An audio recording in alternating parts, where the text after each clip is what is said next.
Reverend Steve, keeping it simple, was still speaking about Matthew 25. This will be my last teaching. I'm going to try to go through the rest 10 through 13 today.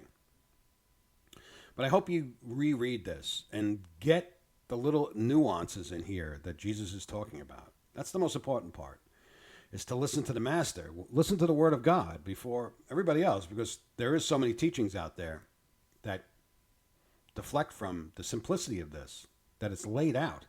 Basically, Jesus lays it all out.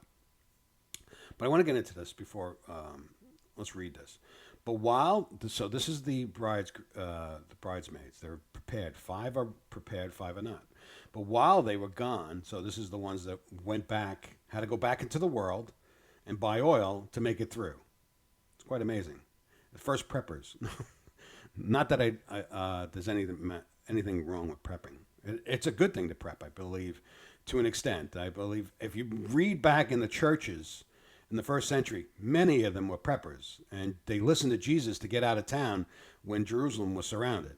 Over 1 million, they say, Christians, 1 million people, a great percentage of Christians got out. Millions died, that's what I meant to say, of Jews when the Romans sacked Jerusalem. So many listened to Jesus saying that when you see the armies surrounding Jerusalem, leave. So we have to understand that. And we have to understand that today, that Jesus is talking about it. He's giving warnings. Did he pop those people out of there from that tribulation that happened at that time? They were eating their own children in Jerusalem at the time. They were eating the dead because they ran out of food. Did he pop them out of it? No. They seen great tribulation. The first century church seen horrendous tribulation. What makes us as Christians believe that we're not going to see that? That is where I'm at. I'm in that spot in my Christianity. What makes us think that we're not going to see the tribulation of those people did in the first century? They were believers. I'm a believer. Am I blessed because I just live in this time? No. We're going to see tribulation just like the rest of the world is seeing tribulation. But this country, who's very relaxed and very within itself, thinking of itself, is very comfortable in its Christianity. And that's going to change. So let's read this. But while they were gone to buy oil, the bridegroom came.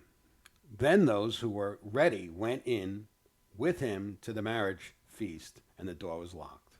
Later, when the other 5 bridesmaids returned, they stood outside calling, "Lord, Lord, open the door to us." But he called back, "Believe me, I don't know you. So you too must keep watch, for you do not know the day or hour of my return." That is the case. We don't know the day or the hour of this time that's coming, but we have to be prepared to make